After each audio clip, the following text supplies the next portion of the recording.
ശരവണഭവായ നമ. എല്ലാവർക്കും നമസ്കാരം. വേൽമുരുക ജ്യോതിഷം ചാനലിലേക്ക് പ്രിയ പ്രേക്ഷകർക്ക് സ്നേഹം നിറഞ്ഞ സ്വാഗതം. മൂലം നക്ഷത്രത്തിൻ്റെ 2026 സമ്പൂർണ്ണ വർഷഫലവും അവർക്കുണ്ടാവുന്ന ഗുണഫലങ്ങളും ദോഷഫലങ്ങൾക്കുള്ള പരിഹാരങ്ങളും അടങ്ങുന്ന ഒരു അധ്യായമാണ്. അതോടൊപ്പം തന്നെ ഈ നക്ഷത്രത്തിൻ്റെ സ്വഭാവ ഗുണങ്ങളും കൂടെ മനസ്സിലാക്കാം. ഈ നക്ഷത്രം 27 നക്ഷത്രങ്ങൾക്കുള്ളിലെ 19ാമത്തെ നക്ഷത്രമാണ്. അസുരഗണത്തിൽപ്പെട്ട നക്ഷത്രമാണ്. ധനുക്കൂറിൽ ഉൾപ്പെടുന്ന നക്ഷത്രമാണ്. ഇവരുടെ സ്വഭാവ ഗുണങ്ങൾ മനസ്സാക്ഷിയോടെ പെരുമാറുന്നവരും ആത്മാർത്ഥതയും ധർമ്മബോധവും കാത്തു സൂക്ഷിക്കുന്നവരുമാണ്. മുഖത്ത് എപ്പോഴും ശാന്തതയും സൗമ്യതയും ഉള്ളവരുമാണ്. സന്ദർഭമനുസരിച്ച് പെരുമാറുന്നവരുമാണ്. ക്ഷിപ്രകോപികളാണ്. കോപമുണ്ടായാൽ നിർദാക്ഷിണ്യം പെരുമാറുന്നവരുമാണ് ഇവർ പൊതുവെ. സ്വന്തം കാര്യത്തിൽ ശ്രദ്ധ കുറവായിരിക്കും. മറ്റുള്ളവരോട് സ്നേഹവും ആത്മാർത്ഥതയും ഉള്ളവരുമാണ്. നിർബന്ധശീലം അല്പം കൂടുതലായിരിക്കും. ഏതു പ്രശ്നമുള്ള സാഹചര്യങ്ങളും സമചിത്ത പാലിക്കുവാനും ധീരമായ പ്രശ്നങ്ങൾ കൈകാര്യം ചെയ്യുവാനുമുള്ള കഴിവ് ഇവർക്ക് ഉള്ളതാണ്. സ്വന്തം ചിന്താഗതികൾ മറ്റുള്ളവർ മനസ്സിലാക്കാതിരിക്കുവാൻ പ്രത്യേകം ശ്രദ്ധിക്കുന്നവരുമാണ്. ഉറച്ച ഈശ്വര വിശ്വാസമുള്ളവരുമാണ്. എല്ലാ വിഷയങ്ങളെക്കുറിച്ചും അറിവുള്ളവരുമാണ്. പൊതുപ്രവർത്തനങ്ങളിൽ വിജയിക്കുമെങ്കിലും സ്വാർത്ഥതാ ചിന്ത മൂലം വിമർശനങ്ങൾ സഹിക്കാൻ ഇടയാകുന്നവരുമാണ്. കലാവാസന ഉള്ളവരുമാണ്. ഓരോ സമയത്ത് പല പ്രവർത്തനങ്ങളിൽ ഏർപ്പെടുന്നവരുമാണ്. വിശ്വാസം തോന്നുന്ന കാര്യങ്ങളിലും വ്യക്തികളിലും അടിയുറച്ച് നിൽക്കുന്നവരുമാണ്. വരവ് നോക്കാതെ ചിലവഴിക്കുന്നവരുമാണ്. അതിനാൽ പലപ്പോഴും ഇവർ സാമ്പത്തിക പ്രതിസന്ധിയെ നേരിടുന്നവരുമാണ്. ഇവർ പൊതുവെ സഞ്ചാരപ്രിയരാണ്. ലഹരി പദാർത്ഥങ്ങൾ ഉപയോഗിക്കാൻ താല്പര്യമുള്ളവരുമാണ്. മേൽപ്പറഞ്ഞ ഫലങ്ങൾക്ക് പുറമെ മൂലം നക്ഷത്രത്തിൽ ജനിച്ചിട്ടുള്ള സ്ത്രീകൾക്ക് കുടുംബജീവിതം ദുഃഖപൂർണമായിരിക്കും എന്നുള്ളതാണ്. സന്താന ദുഃഖങ്ങളും ഭർത്തൃ ദുഃഖങ്ങളും ഉള്ളവരുമായി കാണുന്നു. മനസ്സന്തോഷം പൊതുവെ ഇവർക്ക് ഉണ്ടാകാറില്ല. ഈ അവസ്ഥ നിങ്ങൾ നേരിടുന്നുണ്ടെങ്കിൽ ഐക്യമത്യ സൂക്തമെന്ന് പറഞ്ഞ ഒരർച്ചന ദേവീക്ഷേത്രത്തിൽ നടത്തുന്നതേറെ ഗുണം ചെയ്യും. കഴിയുമെങ്കിൽ അത് എല്ലാ മാസവും ചെയ്യുക. മൂലം നക്ഷത്രത്തിൽ ജനിച്ചിട്ടുള്ളവരുടെ ദശാകാലങ്ങളിൽ രവിദശയും കുജദശയും വ്യാഴദശയും ഇവർക്ക് ദോഷകാലമുണ്ടാകുന്ന കാലഘട്ടങ്ങളാണ്.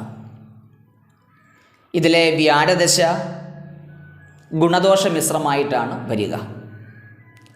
രവിദശയും കുജദശയും അല്പദോഷകാലമായിട്ട് കാണപ്പെടുന്നു. ഈ ദശാകാലങ്ങൾ കടന്നു പോകുന്നത് രവിദശ കടന്നു പോകുന്നത് 3.5 വയസ്സ് മുതൽ 29.5 വയസ്സുവരെയുള്ള കാലം. കുജദശയും 39.5 വയസ്സ് മുതൽ 46.5 വയസ്സുവരെയാണ്. 64.5 വയസ്സ് മുതൽ 80.5 വയസ്സുവരെ വ്യാഴദശയുമാണ്. ഈ പറഞ്ഞിട്ടുള്ള ദശാകാലങ്ങളിൽ നിൽക്കുന്നവരാണെങ്കിൽ ഈ പറയുന്ന വഴിപാടുകൾ നിങ്ങൾ നടത്തുക വേണം. ഈ പറഞ്ഞ ദോഷഫലങ്ങളിൽ നിന്നും നിങ്ങൾക്ക് മുക്തി ഉണ്ടാകുന്നതാണ്. വിഷ്ണു നടയിൽ വിഷ്ണു പൂജ നടത്തുന്നത് ഏറെ ഗുണമാകും. ഗണപതി ക്ഷേത്രങ്ങളിൽ, ഗണപതി നടകളിൽ ജന്മനക്ഷത്ര ദിവസം ഗണപതി ഹോമം നടത്തുന്നതും ഏറെ ഗുണം ചെയ്യും. അതോടൊപ്പം കുടുംബക്ഷേത്രങ്ങളും ദർശനം നടത്തുന്നതും ഏറെ ഗുണകരമാണ്. ഈ നക്ഷത്രത്തിൻ്റെ ഉപാസനാമൂർത്തി എന്നത് ഗണപതി ഭഗവാനാണ്. ഗണപതി ഭഗവാനെ എപ്പോഴും മനസ്സിൽ ധ്യാനിക്കുന്നത് ഏറെ ഗുണം ചെയ്യുന്നതുമാണ്. 2026 വർഷഫലം നോക്കുമ്പോൾ എല്ലാവിധമായ സൗഭാഗ്യങ്ങളും ഉയർച്ചകളും നേട്ടങ്ങളും ഉണ്ടാകുന്ന ഒരു വർഷമാണ് മൂലം നക്ഷത്രത്തിന്. കഴിഞ്ഞുപോയ വർഷകാലങ്ങളെ ചിന്തിച്ച് നോക്കുമ്പോൾ ഈ വർഷം നിങ്ങൾക്ക് എല്ലാ മേഖലകളിലും വിജയം കൈവരിക്കുന്ന ഒരു വർഷമായിട്ടാണ് കാണപ്പെടുന്നത്. ഗുണഫലങ്ങളും ദോഷഫലങ്ങളും നമുക്കുണ്ടാകും. അതിലെ ഗുണമെന്നുള്ള ഫലങ്ങൾ നമുക്കത് ആ വരണ്ട ഫലങ്ങൾ അല്ലെങ്കിൽ ആ സൗഭാഗ്യങ്ങൾ എങ്ങനെ നിന്നാൽ തന്നെയും നമുക്ക് ആ സൗഭാഗ്യങ്ങൾ വന്നു ചേരുന്നതുമാണ്. ദോഷഫലങ്ങൾ നമ്മൾക്ക് ഉണ്ടാകാതിരിക്കാനുള്ള പരിഹാരങ്ങളാണ് നമുക്ക് കൂടുതൽ ശ്രദ്ധിക്കേണ്ടത്. അപ്പോൾ ദോഷഫലങ്ങൾ വരാതിരിക്കുവാൻ എന്തെല്ലാം കാര്യങ്ങൾ ശ്രദ്ധിക്കണം, എന്തെല്ലാം വഴിപാടുകൾ ചെയ്യണം എന്നുള്ളത് കൂടെയാണ് ഈ അധ്യായത്തിൽ ഞാൻ അറിയിക്കുന്നത്. പ്രധാനമായും എല്ലാവർക്കും ഗുണഫലങ്ങളോടാണ് പ്രാധാന്യം. ഗുണഫലങ്ങൾ മാത്രം അറിഞ്ഞാൽ മതി. അപ്പോൾ ഗുണഫലങ്ങൾ നമുക്ക് അല്ലെങ്കിൽ ആ സൗഭാഗ്യങ്ങൾ നമുക്ക് എത്തേണ്ടത് നമ്മളിൽ എത്തിയിരിക്കും. നമുക്ക് യോഗമുണ്ടെങ്കിൽ എത്തിയിരിക്കും. ദോഷഫലങ്ങൾ പരിഹാരങ്ങൾ ചെയ്തില്ലെങ്കിൽ 100% നമ്മൾ ആ ദോഷഫലങ്ങൾക്ക് അടിമയാകും. എന്തായാലും നമ്മളിവിടെ പറയുന്നതായ കാര്യങ്ങൾ നിങ്ങൾ നന്നായിട്ട് ശ്രദ്ധിക്കുകയും അതിൽ ചെയ്യേണ്ടതായ വഴിപാടുകൾ ചെയ്തു പോയി കഴിഞ്ഞാൽ നമ്മൾക്ക് ഈ വർഷം കഴിഞ്ഞ വർഷങ്ങളേക്കാൾ നല്ല സൗഭാഗ്യമായൊരു വർഷമായി തീരും.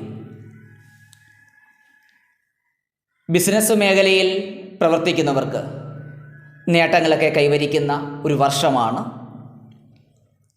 വസ്തുവകകൾ വാങ്ങുവാനും ഗൃഹങ്ങൾ പണിയുവാനും അനുകൂലമായ വർഷമാണ്. വിദേശത്ത് ജോലി ആഗ്രഹിക്കുന്നവർക്ക് ഈ വർഷം അത് നടക്കുന്നതുമാണ്. വിവാഹ മംഗളകർമ്മങ്ങൾ തടസ്സങ്ങളൊക്കെ മാറി ഈ വർഷം തന്നെ ഇത് നടക്കുന്നതുമാണ്. ആരോഗ്യ ബുദ്ധിമുട്ടുകൾ അനുഭവിക്കുന്നവർക്ക് രോഗമുക്തി ലഭിക്കുന്നതുമാണ്. ഇപ്പോൾ 2026 എല്ലാവിധ സൗഭാഗ്യങ്ങളുമുള്ള വർഷമാണ്. ശ്രദ്ധിക്കേണ്ട കാര്യങ്ങളാണ് ഇനിയും അറിയിക്കുന്നത്. ഗുണമുണ്ടാകുമ്പോൾ ദോഷഫലങ്ങളും അതിൻ്റെ കൂടൊപ്പം തന്നെ ഉണ്ടായിരിക്കും. അപ്പോൾ ആ ദോഷഫലങ്ങളുടെ കാര്യങ്ങൾ പ്രധാനം ഞാൻ കൊടുക്കുകയാണ്. ഈ പറയുന്ന ഫലങ്ങൾ ഒരു പൊതുഫലമാണ്. നമ്മുടെ ഓരോരുത്തരുടെയും ഗ്രഹനില അല്ലെങ്കിൽ ജാതകം, അതിലുണ്ടാകുന്ന ഗ്രഹങ്ങളുടെ സ്ഥാനബലം അനുസരിച്ചായിരിക്കും ഓരോരുത്തർക്കും അവർക്കുണ്ടാകുന്ന ഫലം. അപ്പോൾ നമ്മളിവിടെ അറിയിക്കുന്നത് പൊതുഫലമാണ്. വിദ്യാർത്ഥികൾക്ക് പലതരത്തിലുള്ള ബുദ്ധിമുട്ടുകൾ ഉണ്ടാകാനുള്ള സാധ്യത 2026 പറയുന്നുണ്ട്. അതിന് ഒരു ചരട് ജപിച്ചണിയുന്നത് ഏറെ ഗുണമായിരിക്കും. സരസ്വതി ദേവീക്ഷേത്രത്തിൽ നിന്നോ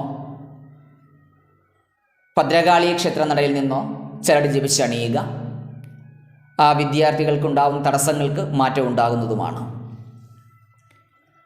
ദാമ്പത്യ ജീവിതത്തിൽ ചില അസ്വസ്ഥതകളൊക്കെ ഉണ്ടാകാനുള്ള സാധ്യതകളൊക്കെ ഉണ്ട്.